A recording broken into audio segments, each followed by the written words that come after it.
स्वागत है आप सभी का Urmila Devi PG college online classes में। मैं अनिल कुमार मौर्य आपको डीएलएड कक्षाओं का संचालन करा रहा हूं। तो सुप्रभात छात्रों, आज हम एक नए टॉपिक की चर्चा करते हैं। जैसे कि हम लोग शुभास्थान ही पढ़ रहे हैं। शुभास्थान का अर्थ भी होता है, पिछले वीडियो में बताया था। ये शुभास्थान है, दो शब्दों से मिलकर बना है, सु प्लस भाषित। तो सु का अर्थ जानते हैं, सु मतलब होता है अच्छा और भाषित मतलब होता है बोलना। भाषित का अर्थ क्या होता है? बोलना। अच्छी बोली ही सुभाषित कहलाती है। कहते हैं ना, ऐसा बोलिए जैसे अमृत के समान, कड़वा मत बोलिए, अमृत के समान। तो अमृत कैसे होते हैं?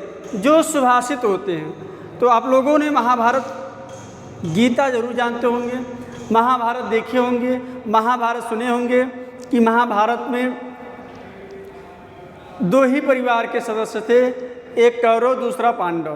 पांडव मतलब 5 लोग थे, कौरव का मतलब करोड़ों लोग थे। लेकिन यही होता है कि बुद्धि बड़ी होती है कि भैंस। एक तरफ बुद्धि, एक तरफ मान चली भैंस ही। भैंस ना कहीं अलग की बात है। तो महाभारत से लिया गया है। अब महाभारत का ही एक पार्ट है गीता। तो महाभारत किस में विभक्त है? तो महाभारत पर्वों में विभक्त है। पर्वों में कितने पर्व हैं? 18 पर्व हैं। तो उसे एक पार्ट गीता है। गीता क्यों? सब लोग जानते हैं कि जब भी आप अपने कर्म से विमुख होंगे, कर्म मतलब आपको जिस चीज़ की जिम्मेदारी दी जाती है उस पर निर्वाह करना। सैनिक, जैसे अगर एक सैनिक है तो उसका काम ही है कि दुश्मनों का संहार करना। अब आपके सामने सैनिक है, दुश्मन है, यदि आप उसको गोली नहीं मारेंगे तो वो आपको गोली मार। क्यों? क्योंकि आप लोग देखते हैं कि लोग पद की गरिमा करते हैं। अक्सर आप लोग देखते हैं कि पुलिस वाले होते हैं, कहते हैं यार तुम मेरे, कहते हैं इस समय नहीं, कुछ नहीं, इस समय मेरा धर्म श्रेष्ठ है। रिश्ता श्रेष्ठ नहीं है, रिश्ते श्रेष्ठ नहीं है, धर्म की बात होती है। उसी प्रकार गीता में भी जब कौरवों ने पांडव को उनका अधिकार देने से मना कर दिया तो युद्ध की नौबत आ गई। आज भी घर में भी होता है, यदि कोई भी परिवार के सदस्य जमीन जायदाद नहीं देते हैं तो लास्ट में क्या होता है? युद्ध होता है। युद्ध में क्या होता है? युद्ध में अगर आप एक दूसरे को नहीं मारेंगे तो आपको मार देगा। तो युद्ध के वहाँ कुछ नियम होते थे, तो यहाँ भी युद्ध के किस नियम है? तो श्री कृष्ण को अंदर मोह उत्पन्न हो गया कि हम किसको मारे? हमारे चाचा, हमारे भाई, हमारे गुरुजी, हमारे मित्र, हमारे सखा, हमारे पड़ोसी, अरे इनको मारकर हम राज्य लेंगे तो क्या मतलब है? तब वहीं पर श्री कृष्ण ने उपदेश दिया जिसका नाम हुआ गीता सार। गीता वचन अमृतान, गीता के अमृत वचन आज भी हमारे जीवन में लाभदायक। जब भी हम कभी भी मोहित होते हैं तो गीता पढ़ते हैं। तो उसमें कहा गया है, गीता में कहा है उस समय, देखिए उन्होंने कहा कि अन्न की बात की है शुरुआत में कि श्लोक है एक, अन्यादि भवति भूतानि परयाजादि संभव यज्ञादि भवति पर्जनो यज्ञ कर्म समुद्र भव। अर्थात संपूर्ण प्राणी किससे पैदा होता है? संपूर्ण प्राणी अन्न से पैदा होता है। अन्न कहाँ से पैदा होता है? अन्न वर्षा से पैदा होता है। वर्षा कहाँ से पैदा होती है? वर्षा यज्ञ से पैदा होती है। यज्ञ कहाँ से पैदा होते हैं? यज्ञ कर्म से पैदा होते हैं। अगर कर्म न हो तो यज्ञ न हो। हम आज हवन वगैरह किस लिए करते हैं? किसी प्राप्ति के लिए। आज अगर इस समय मान चलिए, इस समय सभी खेत लड़हा रहे हैं, मतलब हरियाली है। अगर वर्षा भी 5 दिन ना हो, 10 दिन ना हो, 1 हफ्ते ना हो तो क्या हो जाएंगे? यही सूखने लगेंगे। तब लोग क्या करते हैं? तो लोग यज्ञ हवन आदि का कार्य करते हैं। हवन किस लिए करते हैं? वर्षा होने के लिए। जब वर्षा होगी, अच्छी वर्षा होगी तो अच्छी फसल होगी। जब अच्छा फसल होगा तब अच्छे अन्न की प्राप्ति होगी। वही इन्होंने कहा अन्याद भवाद में कि संपूर्ण प्राणी अन्न से पैदा होता है, अन्न की उत्पत्ति वर्षा से पैदा होती है, वर्षा यज्ञ से पैदा होता है और यज्ञ कर्म से पैदा होता है। फिर उन्होंने क्या कहा, कृष्ण ने कहा, एक श्लोक उन्होंने फिर पढ़ा, चंचलम हिमन कृष्ण प्रमाथि बलवद दद्रुम तस्या निर्गह मन्ये वायु सुदुष्करम। तब ये क्या कहते हैं, हे कृष्ण यह मन बड़ा ही चंचल है। किसके बारे में कहा, मन के बारे में कहा।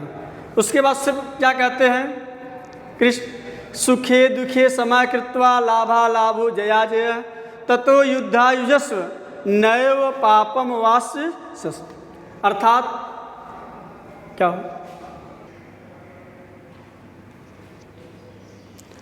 तब क्या कहते हैं, देखिए, सुखे दुखे समय कृत्वा लाभा लाभो जया जयो ततो युद्धा युजस्व नैव पापम वापस्यसि। अर्थात श्री कृष्ण कहते हैं, अर्जुन सुख दुख समय कृत्वा, सुखे दुखे समा कृत्वा, हे अर्जुन सुख दुख लाभ हान जीत हार आदि सभी को समान समझकर युद्ध के लिए तैयार हो जाओ, तुमको पाप नहीं लगेगा, अर्थात पापी नहीं कहलाएंगे।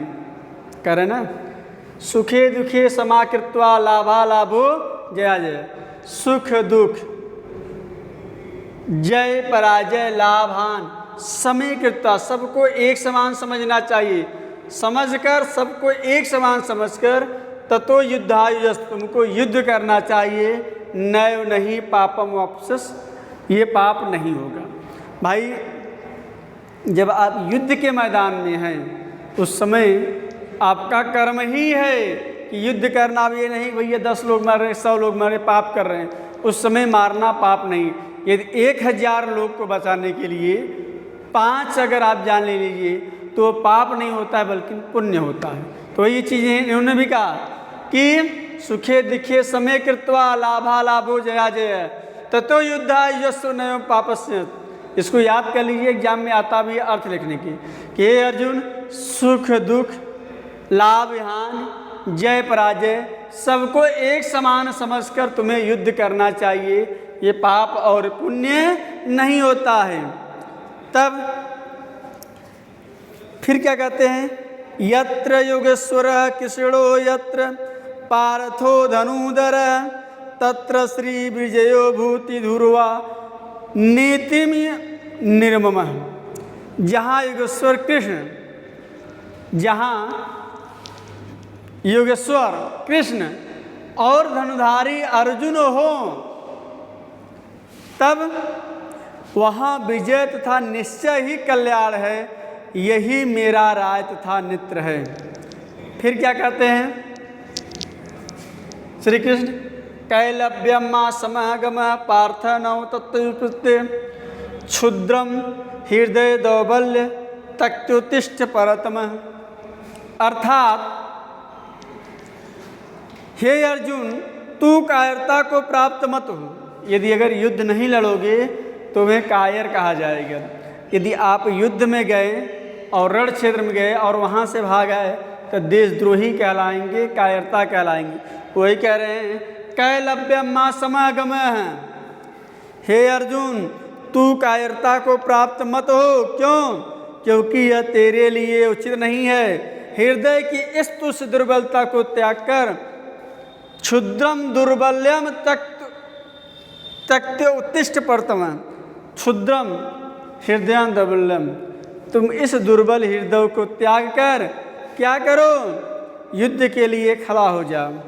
अब समझा रहे हैं कि जो सोच रहे हो कि ये मर जाएंगे, ये आत्मा मरता नहीं है, आत्मा अजर और अमर है। कैसे अजर अमर है? श्लोक कह रहे हैं, देखिए बहुत ही प्रचलित श्लोक है, सब लोग जानते हैं। वंशांश जीराय यथा विहाय नवीन गृहयाति नरो अपराढ़ तथा शरीराण विहार जीड़ा नन्यान संयाति नवानि दी। जिस प्रकार मनुष्य जीर्ण वस्त्र अर्थात पुराने वस्त्रों को त्याग कर नया वस्त्र धारण करता है, उसी प्रकार यह आत्मा भी है। यह पुरानी शरीर को छोड़कर नवीन शरीर को ग्रहण कर लेती है, अर्थात नवीन शरीर में प्रवेश कर जाती है। तो इसमें क्या दोष है? आप कपड़ा बदल रहे हैं, इसमें आपका दोष है? नहीं। तो उन्होंने समझाया कि यह आत्मा अजर और अमर है, यह न मरती है, अभी आगे बताएंगे, न तो इसको आग जला सकती है, न तो पानी इसको डुबो सकता है। ठीक, तो उसी प्रकार कहा वंशांश जीड़ा यथा विहाय नवान गिरड़ा तिनोरोपड़ाय तथा शरीराड़ विहार जीड़ा नन्यान संयात नवंदी। जिस प्रकार मनुष्य पुराने जीर्ण शीर्ण वस्तु को त्याग कर दूसरे नए वस्तु को धारण करता है, उसी प्रकार जीवात्मा पुराने शरीर को त्याग कर नए शरीर को प्रवेश कर जाती है। अब आत्मा के बारे में क्या कहा इन्होंने, देखिए, नैनम छिंद्रद शस्त्राणि नैनम दहति पावकः। ठीक, नैनम छिहंद शस्त्राणि नैनम दहति पावकः न चैलम कदेंत तापो न शोषित मारुतः। ठीक, बहुत ही अच्छी बात कही। नैनम छिद्रांत शस्त्राणि, इस आत्मा को शस्त्र न काट सकता है। नैनम छिद्रम शस्त्राणि, इस आत्मा को शस्त्र काट नहीं सकता। नैनम दहति पावकः, नैनम मतलब आत्मा को, दहत मतलब जला सकता है, पावक मतलब आग। न तो आग इस आत्मा को जला सकती है, न चैनम क्लेद्यांत तापो, पानी इसको गला नहीं सकती, न शोषित मारुत, और हवा इसको सुखा नहीं सकती। कितनी अच्छी बात इन्होंने कही है। ये सुभाषित वाक्य आज भी है यही, जिसे सब लोग पड़े हैं माया मोह के चक्कर में, सब जान रहे हैं कि आत्मा मरता नहीं है, लेकिन ये शरीर ही है जो छोड़ी जाती है। इस शरीर पर किस चीज़ की घमंड? जब चाहे तब, जैसे हम हैं, इस कपड़े के क्या घमंड, कब तक ये शरीर पर रहेगा? अभी हम चलते गए तुरंत उतार के दूसरा वस्त्र ग्रहण कर लेते हैं। इसी प्रकार यह आत्मा भी है, ये किसी के शरीर में ज़्यादा देर तक नहीं रह सकती है। 1 दिन, 2 दिन, 10 दिन, 10 महीने, 10 साल, 100 साल, 125 साल, इसके बाद एक न एक दिन इसको छोड़कर जाना भी है। एक बार फिर देख लीजिए, नैनम छिद्रम शस्त्राण नैनम दहति पावकः न चैनम क्लेद्यांतो न शोषितः मारुतः। अर्थात इस आत्मा को न शस्त्र काट सकती है और न अग्नि जला सकती है और न मारुतः, मारुतः मतलब हवा, न हवा सुखा सकती है और न तो पानी इसे गला सकती। किसको? आत्मा को। अरे यही 3 चीज़ है, पंच तत्व से शरीर बना हुआ है। क्षितिजल पावक गगन शरीरा, पंच तत्व से बना शरीर कहा गया ना, क्षितिजल पावक गगन समीरा, पंच तत्व से बना समीरा। जब यही नहीं गला सकते हैं, तब इस आत्मा को कौन मार सकता है? अरे शरीर को आग जला सकती है, पानी सुखा सकती है, वस्त्र काट शस्त्र काट सकते हैं। जब ये सब ही चीज़ नहीं, तो मनुष्य की मौत कैसे होगी? आत्मा कैसे मरेगा? नहीं। इसीलिए कहा गया है कि आत्मा अजर और अमर है। ठीक, तब ईश्वर की प्रतिज्ञा कराते हैं।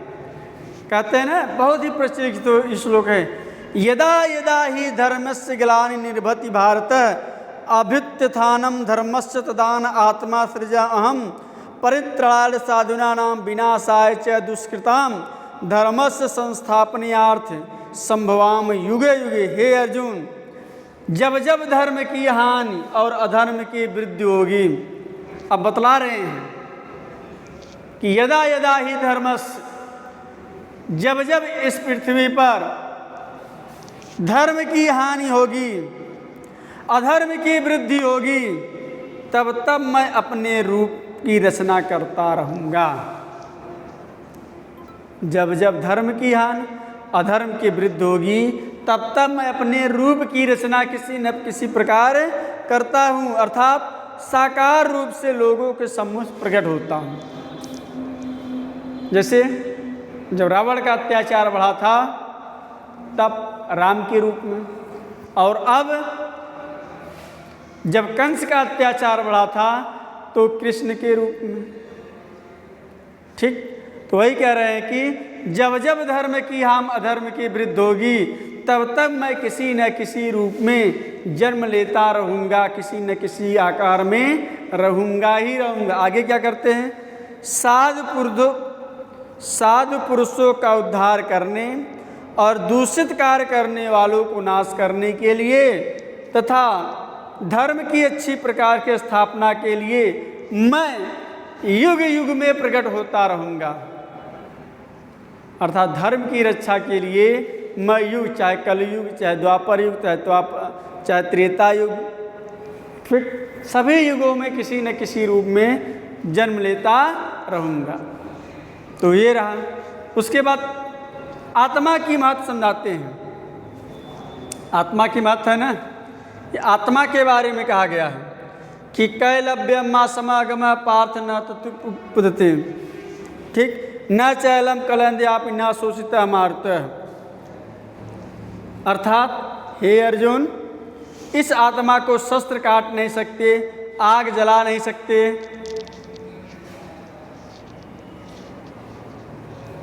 कहा गया है नैनम छिद्रम शास्त्राणि। अभी बात आई थी ना। अब देखिए कर्म का महत्व के बारे में कहते हैं। किसकी बात करते हैं? कर्मणे मादिकारस्ति मा फलेषु कदाचन। हर वक्त कहते हैं जब आदमी अपने कर्म से मुखर होता है, कहते हैं कुछ मिलेगा, तो कहते भैया कर्मणे मादिकार समाप, कर्म करिए, फल की इच्छा मत करिए। जैसे इस समय वीडियो बना रहे हैं, हम कर्म कर रहे हैं, अब पढ़ना आपके ऊपर है, तो हमारा सबका में कर्म करना है, फल की इच्छा नहीं। लाइक करना, सब्सक्राइब करना, ये सब आपका काम है। तो हम लोग कर्म करेंगे, फल की इच्छा नहीं करते। वही करते कर्मणे मादुकारस माँ फलेश कदाचन, माँ कर्म फल हेतुभु माँ ते संगड़ोस्त कर्मणि। तेरा कर्म करने का अधिकार है, फल प्राप्त करने का नहीं। हाँ, आप जैसा कर्म करेंगे वैसे ही फल तो मिलना तय है, लेकिन कब? ये समय के अनुरूप होता।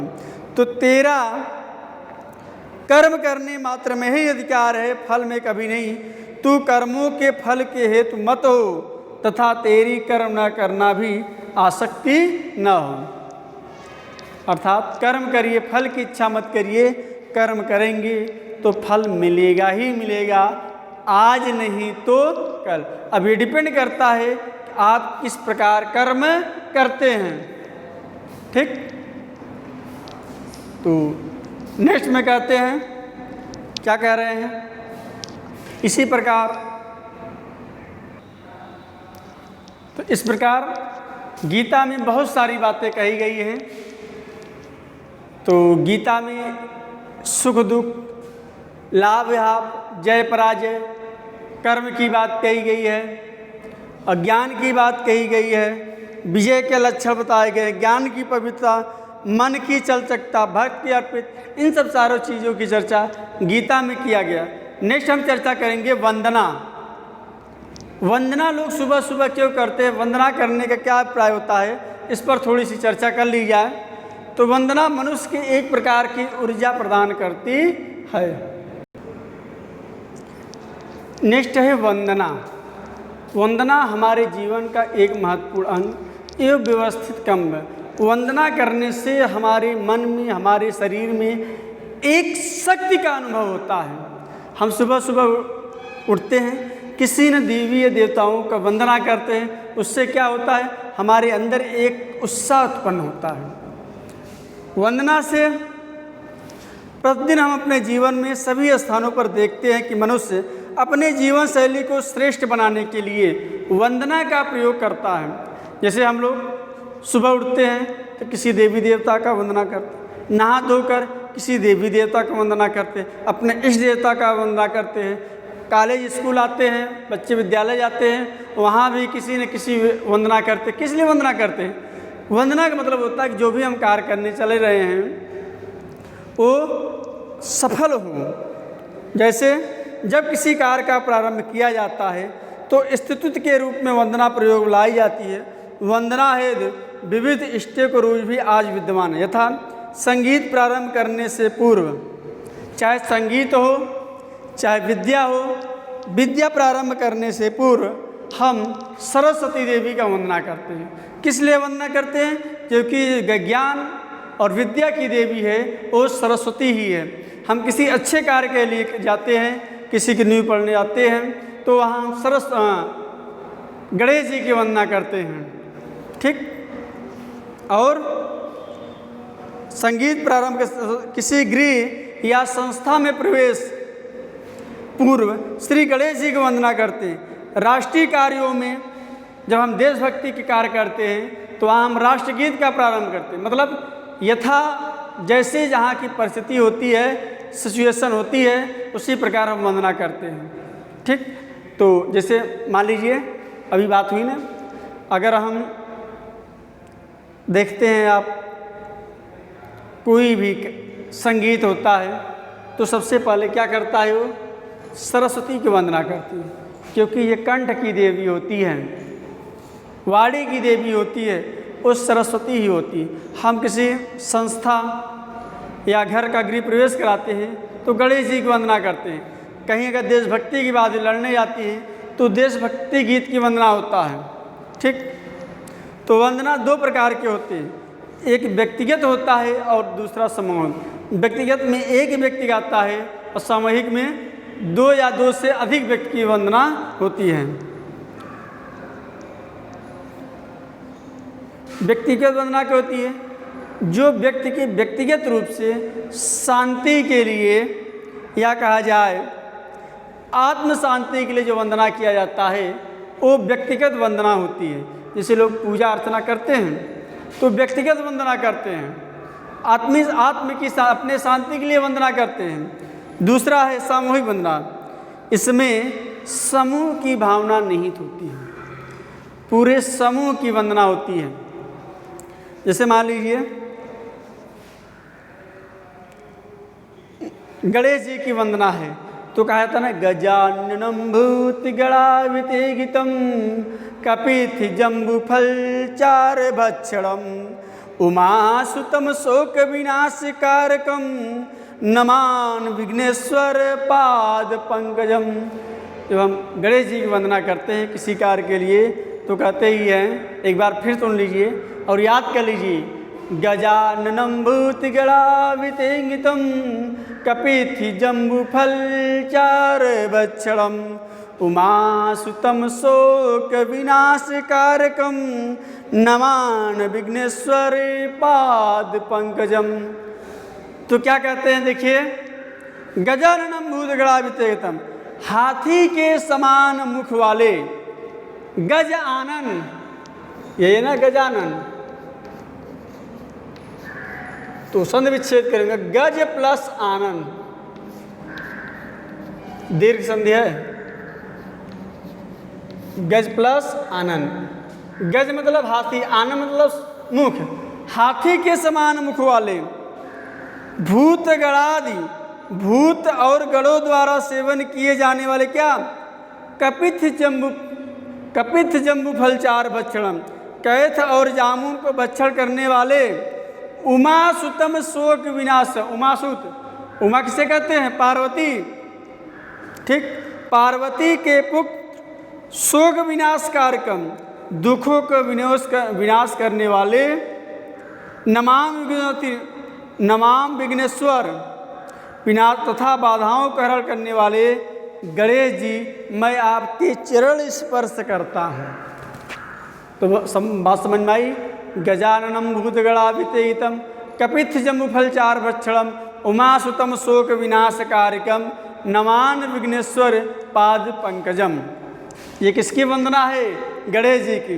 क्या कहते हैं? कि हाथी के समान मुख वाले, भूत और गणों का सेवन करने वाले, कैथ और जामुन को भक्षण करने वाले, पार्वती के पुत्र, दुखों को विनाश करने वाले तथा बाधाओं को हरण करने वाले गणेश जी, मैं आपके चरणों का विनाश प्रणाम करता हूँ। तो ये गणेश जी की, जैसे हम लोग कोई भी कार्य करने चलते हैं तो हम माता पिता की आशीर्वाद करते हैं ना। है एक श्लोक देखिए, त्वमेव माता च पिता त्वमेव, त्वमेव विद्या त्वमेव माता, त्वमेव माता च पिता त्वमेव, अर्थात तुम ही माता हो, तुम ही पिता हो, त्वमेव बंधु सखा तुम ही हो, तुम ही हो बंधु हो, भाई हो, तुम ही क्या हो, मित्र हो, त्वमेव विद्या दृढ़म त्वमेव, तुम्हें सर्वम मम देव देव, तुम ही सब कुछ हो, भाई भी हो, सखा भी हो, माता भी हो, पिता भी हो। ये क्या है? ये वंदना है। ठीक, तो हम किसी भी कार्य को शुरुआत करते समय अपने इष्ट देवी और देवताओं की वंदना करते हैं। तो बात समझ में आई? वंदना यही होता है। आप कोई भी कार्य चलिए, उसमें विघ्न उत्पन्न न हो, उसमें बाधा उत्पन्न न हो, इसके लिए क्या किया जाता है? इसके लिए अपने किसी इष्ट देवी या देवताओं की वंदना किया जाता है। ठीक, देखिए एक श्लोक है जिसमें कहा गया है, भगवान श्री कृष्ण की प्रार्थना करते हुए अर्जुन कहते हैं, त्वमादिदेव पुरुष पुराणम त्वमस्य विश्वस्य, ठीक, त्वमादिदेव पुरुष पुराणम त्वमस्य विश्वस्य परम निधानम, वेत्तासि विदेयम च परम च धाम, त्वया ततम विश्वम अनंत रूपम। तो यहाँ पर अर्जुन श्री कृष्ण के, भगवान कृष्ण की प्रार्थना करते हुए कहते हैं कि हे भगवान तुम ही त्वमादिदेव पुरुष पुराण, तुम ही सबसे पहले क्या हो?